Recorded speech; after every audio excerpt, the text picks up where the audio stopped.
Seguinte, nessa aula a gente vai começar o capítulo de equações diferenciais, que é o último do nosso módulo Física Matemática.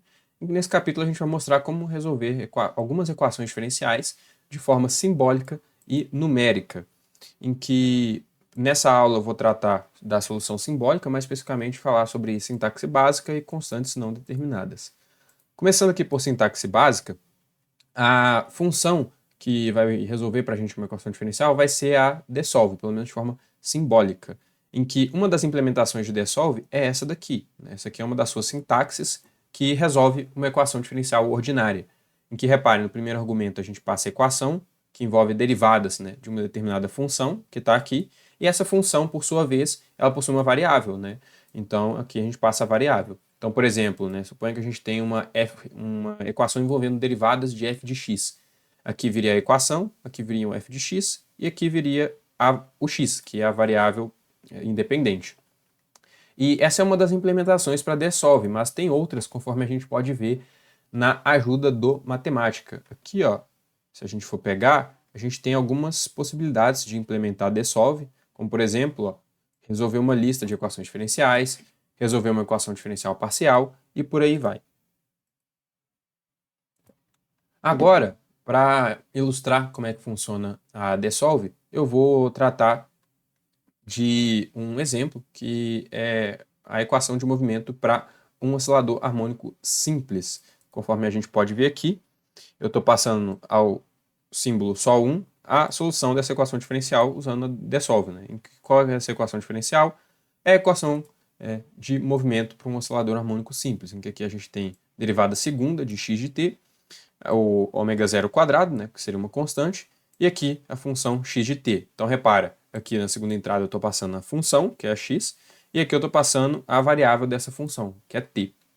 E aí eu posso avaliar, e o matemática retorna para a gente a solução simbólica dessa equação aqui em formato de função pura. Lembrem-se, isso aqui é a função pura, Falando que a variável independente é t, E ele me passa aqui, C1 seno de t ômega zero mais C2 cosseno de t ômega zero. Esse C1 e C2 aqui, eles são constantes, por enquanto, não determinadas, em que, se a gente pegar essa equação diferencial aqui, ela, de fato, ela tem duas soluções, A gente pode usar tanto seno quanto cosseno que resolve essa solução. Então, a matemática ele retorna a combinação linear, dessas duas funções aqui para a gente, que vão resolver, que vai ser a solução dessa equação diferencial aqui, de segunda ordem. Então, de fato, a solução ela é retornada na forma de uma regra de substituição que vai incluir duas constantes indeterminadas, C1 e C2,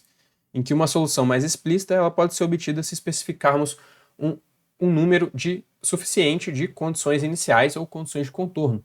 De fato, aqui eu não especifiquei nenhuma condição inicial de contorno, mas se eu especificasse condições iniciais para o nosso problema, o matemática conseguiria determinar quem que são as constantes C1 e C2, assim como a gente faz ao resolver equações diferenciais. Então, basta aqui que eu passe uma condição inicial para x0 e para a derivada de x nesse ponto zero. Então, passando aqui, por exemplo, depois da minha equação, a gente, primeiramente, a gente colocou uma lista, aí nessa lista a primeira entrada vai ser a nossa equação diferencial, nas outras entradas vão ser as condições iniciais.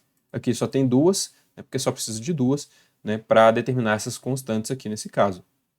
Então, nós temos que a primeira condição é que x no ponto zero é x0 e x' no ponto zero é v0. Essas são as condições iniciais. Em que isso aqui seria uma condição inicial para a posição, por exemplo, essa aqui seria uma condição inicial para velocidade. E aqui é análogo, aqui a gente passa a função, aqui a gente passa a variável da função. E assim, repare, o matemática ele consegue dar para a gente uma solução completa, livre de constantes indeterminadas. Então aqui não tem constantes determinadas porque a gente especificou as condições iniciais do nosso problema. Só que, observe o seguinte, embora a gente deva empregar um argumento fictício na declaração da equação diferencial, a gente opta por especificar fn simplesmente como x em vez de x de t. E isso daqui é mais útil. Por quê? Porque fazendo dessa forma, o matemático ele retorna para a gente aqui uma regra de substituição através de uma função pura, né? Para uma função pura aqui. E isso vai ser interessante porque vai permitir com que a gente manipule o argumento aqui, né? No caso, o t, né? O argumento simbólico da nossa função. Então, a gente vai ver como isso acontece aqui agora. Por exemplo, vamos pegar essa lista aqui, ó, que vai ter x de tal e x' de tal. Aí eu estou pedindo para matemática substituir a primeira entrada, né, aqui de só 1, ou seja, vai substituir isso daqui, né? Vai substituir isso daqui aqui, certo? Então, notem o que vai acontecer. A gente tem expressões aqui, ó, no caso duas, né? Duas expressões em termos de tal, que foi o argumento que a gente passou aqui. Por que que a gente tem em termos de tal? Porque a gente tem que essa função aqui, ela é uma função pura. E essa variável aqui, ela vai poder, então, ser substituída sem nenhum problema. Então, a gente passando essa regra de substituição aqui, né, que no caso é a solução da equação diferencial, ele pega, né, e substitui na equação diferencial que a gente tem, né, aqui, que a gente tem, aqui no caso, solução da equação diferencial, ele pega e substitui, né, por x de tal e x' de tal. E a gente poderia ter passado também outros argumentos, como por exemplo, esse daqui, ó, que é 1.5, né, dividido por ômega 0, 1.5 dividido por ômega 0, e fazer a mesma coisa. Então, aqui, ó, a gente também tem resultados numéricos com facilidade usando a implementação dessa forma aqui, ou seja, especificando somente x ao invés de x de t. De fato, ó, por exemplo, se a gente fizesse com x de t, repara o que ia acontecer. Vamos pegar a mesma equação diferencial e resolver ela para x de t. Só que agora aqui eu estou especificando explicitamente o argumento t, né, aqui nessa entrada. Então, ó, beleza, a gente tem a mesma solução para a equação diferencial em partes, né? Por quê? Porque apesar da forma ser a mesma, o que a matemática está falando aqui? Ó, que x de t é isso daqui, certo? Ele não está me dando resultado em termos de uma função pura, conforme ele deu aqui para a gente. Ele deu que x de t é isso daqui. Então, ó, repara, se a gente usar, né, essa regra de substituição aqui para x de t, né, aqui, ó, a gente tem, né, a solução da equação diferencial. Só que, e se a gente quisesse mudar esse argumento? Por exemplo, ao invés de t, colocar qualquer outra coisa aqui.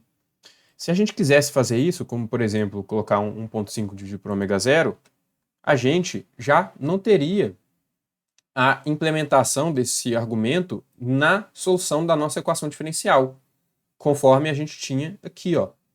E por quê? Por que isso vai acontecer? Porque, no caso, a gente tem que o x de t está sendo definido dessa forma aqui. A gente tem uma regra de substituição para um x de t, e não para um x de um argumento genérico, né, conforme a gente tem aqui no caso da função pura. Então aqui o argumento ele pode ser alterado livremente. Aqui não, né? Aqui não. Tanto é que ele não reconhece quando a gente passa um argumento diferente, né, para pegar esse argumento e substituir aqui na nossa solução da equação diferencial.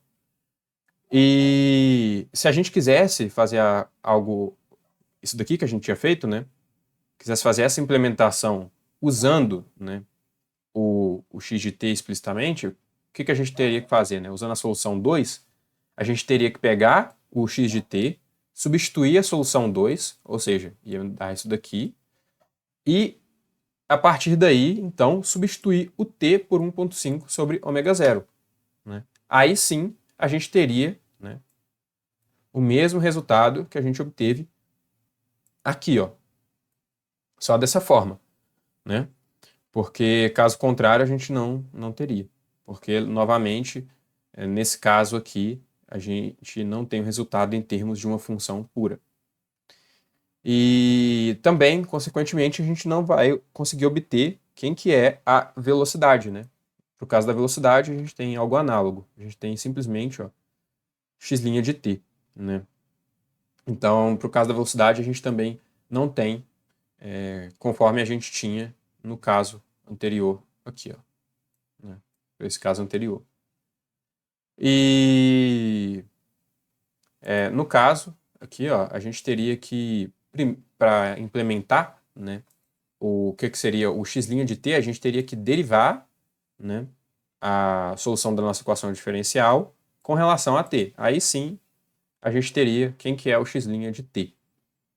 Então, reparem, geralmente vai ser mais fácil expressar soluções como funções puras do que em termos de argumentos explícitos, em que a gente usa o desolve e o undesolve para produzir funções puras e evitar nomear argumentos fictícios, né? Porque aqui, o t é um argumento fictício, né? A gente quer que ele seja um argumento fictício, então não tem necessidade da gente passar esse x de t aqui e ter essa implementação. É bem mais vantajoso, na grande parte dos casos, usar, na maioria dos casos, né, usar essa implementação aqui, né? Para a gente ter um resultado em termos de uma função pura. A partir daí, então, vamos para constantes não determinadas. Aqui, reparem, a gente, ao resolver a equação diferencial, teve essas constantes não determinadas, né? Só que tem o seguinte, né? Se as equações não determinarem completamente a solução, o desolve ele vai produzir constantes de integração indexadas sequencialmente, conforme a gente viu, C1, C2, né, que poderia ter N constantes indeterminadas. Só que essa função, que vai ser aplicada a cada índice, no caso o C, ela pode ser alterada. De que forma? A gente usa a função generated parameters. A gente passa essa opção aqui na solução da equação diferencial e isso altera a forma dessas constantes indeterminadas, em que, por padrão, esse generated parameters, quando a gente não passa, ele é C, né? Só que C é um símbolo reservado para constante dentro do matemática.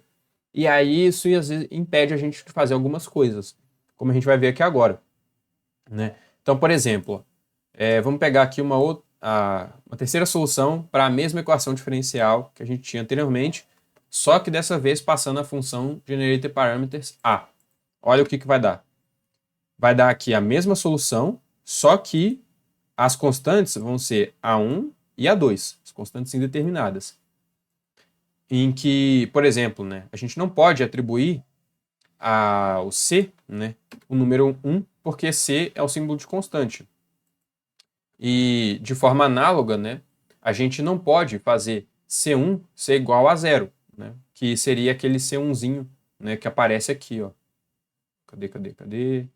Aquele C1zinho que aparece aqui é aquele C1 que a gente acabou de ver. A gente não pode definir essas constantes. Só que, se a gente usa generated parameters, A aqui, por exemplo, a gente pode falar para o matemática o que é A de 1, né? Porque A de 1 é um símbolo livre, né? Que eu posso colocar, que eu posso definir no matemática. Então, posso falar que A de 1 é 0. E aí eu posso simplesmente, definindo A de 1 como sendo 0, ter isso na solução da minha equação diferencial. Em que, por exemplo, se eu pegar aqui x de t, substituir a solução 3, repara, ele me deu a solução da minha equação diferencial, só que, como A1 é 0, né, ele colocou aqui 0, substituiu, né, 0 vezes isso daqui vai dar 0, e aí retorna só isso daqui para a gente. Né?